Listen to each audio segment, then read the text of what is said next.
My name's Sheena Kohli, and today is the 3rd of February 2013. Okay. Do you remember how old you were in 1984? 16. 16.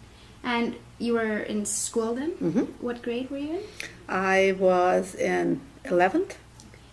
And where were you? Where were you living then? In New Delhi.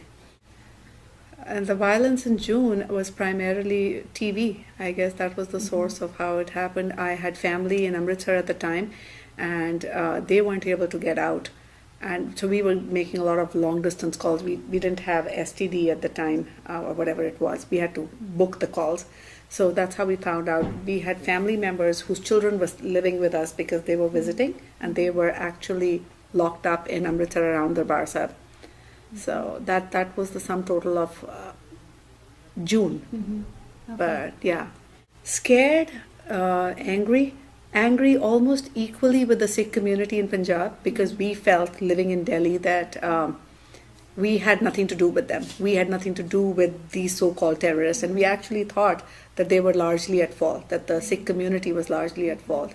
That changed several months later, but at the time that was the belief, that the Sikh community was at fault also. And just everything that happened at the Bar Sahib, I mean, that was horrifying. So, not good. Right. Not good at all. Right. I remember November 84 very vividly, because I actually remember that I'd finished school and then I had a cooking class. My cousin and I went to a cooking class in South Extension, and the first news of Indira Gandhi passing away or having been killed happened there. We finished the class and we came out, and I remember I started crying because I thought she was this great heroic figure for us. And my cousin was telling me, no, you can't cry. Less than 30 minutes later, we heard about the first killing in Safdarjung, the first tire that was hung around a Sikh man's head. Mm-hmm. And at that point, I remember that our driver wasn't able to come to get us. Mm-hmm. And we were scrambling to get an auto, couldn't find an auto. And this panic situation that, is my dad okay? Is my brother okay? Everything shifted in 30, 40 minutes from what's happened to her to what's happening to us. Mm-hmm. And then coming home, and just a nightmare that pretty much started. Mm-hmm. Yeah. Well, we had a large joint family.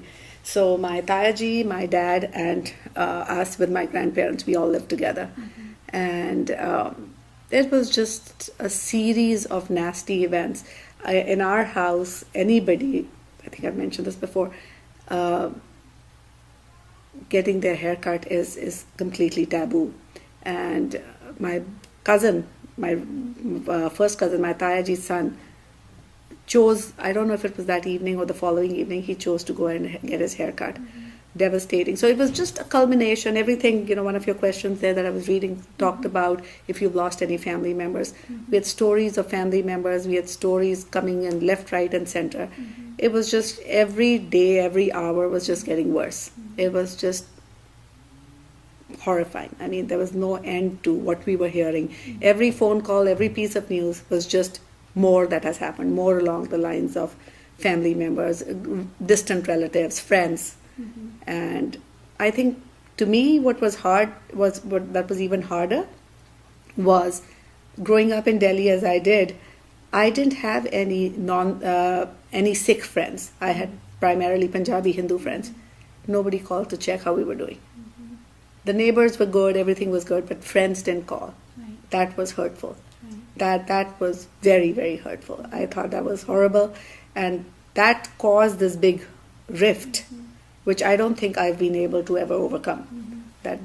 That made a big difference. When somebody really cares, and where somebody's like, almost like, you guys deserved it, and so you got what you had coming. Mm-hmm. There's a difference, right? I mean, you can see that. Yeah.